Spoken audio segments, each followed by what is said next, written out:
চীনের president Xi Jinping দীর্ঘ ৭ বছর পর প্রথমবারের মতো উত্তর কোরিয়া সফরে যাচ্ছেন। রাষ্ট্রীয় গণমাধ্যমের বরাতে জানা গেছে, তিনি ৮ থেকে ৯ জুন পর্যন্ত উত্তর কোরিয়ায় অবস্থান করবেন এবং সেখানে দেশটির নেতা কিম জং উনের সঙ্গে শীর্ষ বৈঠক করবেন।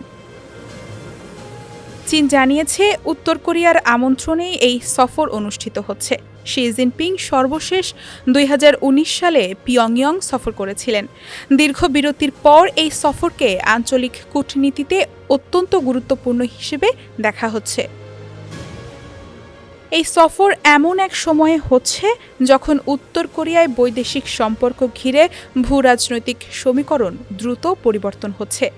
চীন উত্তর কোরিয়ার দীর্ঘদিনের সবচেয়ে গুরুত্বপূর্ণ অর্থনৈতিক ও রাজনৈতিক সহযোগী।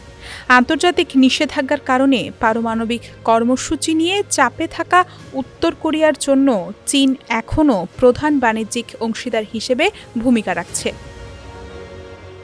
চীন ও উত্তর কোরিয়ার মধ্যে প্রায় ১৪০০ কিলোমিটার দীর্ঘ সীমান্ত রয়েছে এবং দুই দেশ একটি প্রতিরক্ষা চুক্তির মাধ্যমে যুক্ত, যা চীনের একমাত্র এমন চুক্তি। এই চুক্তি অনুযায়ী কোনো পক্ষ আক্রান্ত হলে পারস্পরিক সহায়তার বাধ্যবাধকতা রয়েছে। বিশ্লেষকদের মতে, এই সময়টিকে সামনে রেখে শি জিনপিংয়ের সফর বিশেষ কূটনৈতিক গুরুত্ব বহন করছে। দক্ষিণ কোরিয়া আশা করছে, শি জিনপিং তার এই সফরে পিয়ংইয়ংকে আবারও যুক্তরাষ্ট্র ও দক্ষিণ কোরিয়ার সঙ্গে আলোচনায় ফিরতে উৎসাহিত করবেন।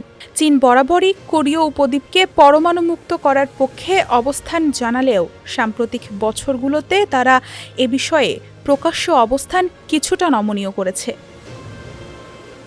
অন্যদিকে পিয়ংইয়ং পরিষ্কারভাবে জানিয়েছে, তারা তাদের পারমাণবিক কর্মসূচি থেকে সরে আসবে না।